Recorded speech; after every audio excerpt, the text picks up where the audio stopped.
घरों को तोड़ रहे हैं, क्या होगा फिर? अब कल सरकार का बारी। गर्मी की छुट्टियां मनाने जा रहे हैं वो तो घर तोड़ के। हाँ, सरकार ने हमें गिफ्ट दिया, रेखा गुप्ता जी ने। देखे नहीं कितने सारी फोर्स भेजी हैं हमारे स्वागत के लिए, तो भेजी हैं। तो क्या लग रहा है, क्या अब ये आंदोलन नहीं खत्म होगा, आगे और चलेगा? भाई इनको पुनर्निवास दिया जाए, इनको जो रूल्स है उस रूल्स के हिसाब से इनको हक दिया जाए। ये आंदोलन बंद नहीं होगा, आंदोलन यहाँ से शुरू हो रहा है। शुरू हो रहा है जी, क्योंकि लग रहा है कि अब तो तोड़फोड़ होगी तो सरकार की जीत हो गई है, और जो लोग बेघर हुए हैं अब वो बेघर रह जाएंगे। तो मुबारक हो ऐसी जीत को।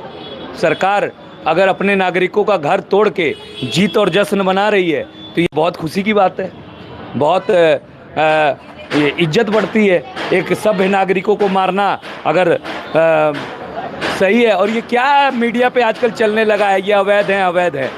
अरे भाई साहब, हमारे साथ पुश्तों का पता है, वो लोग जो अवैध कह रहे हैं वो अपने पुश्तों का पता करें।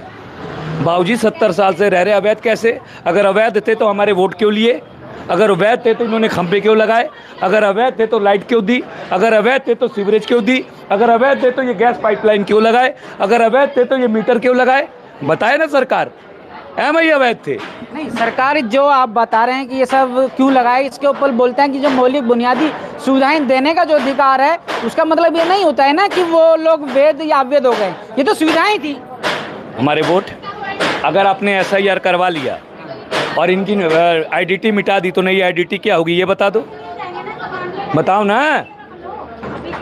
आइडेंटिटी होना, पहचान होना एक अलग है, लेकिन जमीन का मालिकाना हक होना सरकार का दावा होता है, वो अलग होता है। क्योंकि जो कैसे मानोगे मालिक, कैसे मानोगे? खसरा खतौनी से वो था हमारे पास, PM योदय योजना की रजिस्ट्री से वो था हमारे पास, और कैसे मालिक होता है ये बताओ, बताओ ना।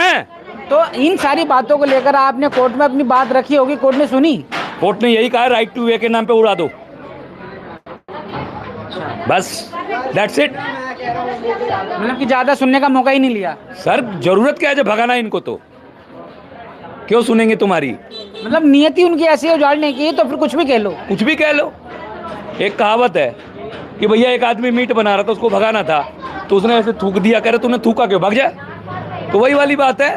अब कोई कहता है कि तुमने मैडम को गाली दिया इसलिए मैडम को क्रोध आ गया। क्यों? इलेक्शन से पहले तो क्रोध नहीं आया था, हम अवैध थे तो वोट क्यों लिए थे? और मैडम तो इसी विधानसभा की हैं। हाँ, और दूसरा पुनः विस्थापन। भाई किसी को हटा रहे तो विस्थापित तो करोगे, वो भी नहीं किया आपने। आर्टिकल 300 का तुम पालन नहीं करोगे, आर्टिकल 19 का पालन तुम नहीं करोगे, आर्टिकल 21 का पालन तुम नहीं करोगे, आर्टिकल 15 का पालन तुम नहीं करोगे, और हमारे नागरिकता की पहचान पे तुम उंगली उठाओगे, तो इसका मतलब क्या हुआ? आप आर्टिकल 13 का भी पालन नहीं कर रहे हो।